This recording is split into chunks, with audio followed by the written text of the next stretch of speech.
An Alberta clipper moving out of, you guessed it, Alberta, Canada, and bringing with it a little bit of snow. Now, there is a definition here to just be mindful of. Whenever we talk about an Alberta clipper, usually what it means locally is that it's quick hitting, it's moisture starved, and it is going to not necessarily be as impactful perhaps as one that originates from the southwest or south, which tends to have a lot more moisture associated with it.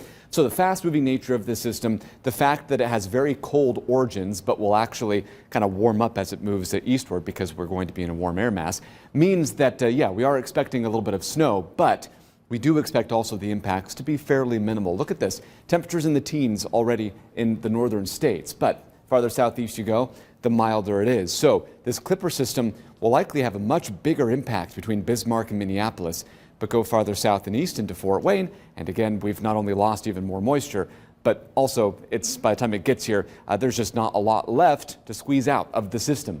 And that is typically the case with Alberta clippers. It's rare to see any more than about 3 or 4 inches from a strong clipper system locally. This time around, we're expecting about an inch or less for most. Future track showing that throughout the day tomorrow, we're going to see mostly cloudy skies again. So this very gloomy gray weather pattern, will continue for another day. The good news, though, if you don't really like these cloudy days, is that the weekend does have at least a few more sunny days to look forward to before the clouds return for Christmas week. But nonetheless, tomorrow, generally pretty cloudy, and it is late tomorrow into very early Friday that we see the first signs of this clipper system. It will likely be cold enough to snow, but also not likely to be too far below freezing. So while we could see a little bit of light snow move in before midnight, again, still not expecting a whole lot of impacts.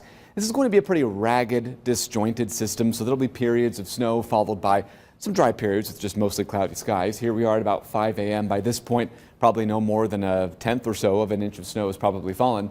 And then by about 6 to 8 a.m., we'll still see a few scattered snow showers, not totally exiting the area until about maybe noon or 1.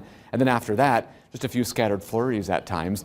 But that could be just enough in the early morning to cause some slowdowns. We're talking about maybe planning ahead for 5 or 10 minutes extra just to get to where you need to be.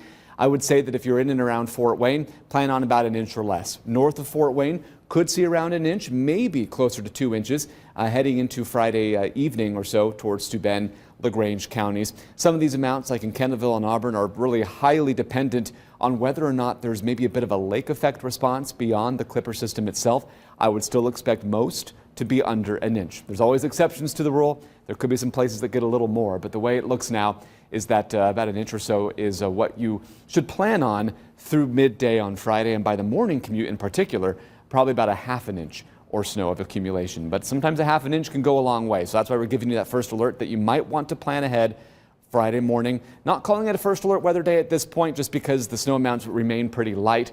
Of course, impacts can really vary depending on speeds and driving patterns and habits across the region. Saturday and Sunday, partly sunny, temperatures into the upper 20s with overnight lows into the teens. So whatever snow manages to fall could stick around here through the weekend. But we're tracking another warmer system Monday night into Christmas Eve that could bring a mix of rain and snow, followed by rain and much milder conditions for Christmas Day. All right, Matt, thank you.